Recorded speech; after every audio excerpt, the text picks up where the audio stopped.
অন্নপূর্ণা ভান্ডারের টাকা না পেয়ে রাজ্যের একাধিক জায়গায় মহিলাদের বিক্ষোভের ছবি সামনে এসেছে।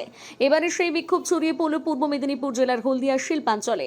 মঙ্গলবার অন্নপূর্ণা ভান্ডারের আর্থিক সহায়তা না পেয়ে হলদিয়া 116 নম্বর জাতীয় সড়ক অবরোধ করলেন মহিলারা। অবরোধের জেরে দীর্ঘক্ষণ অচল হয়ে পড়ে গুরুত্বপূর্ণ জাতীয় সড়ক।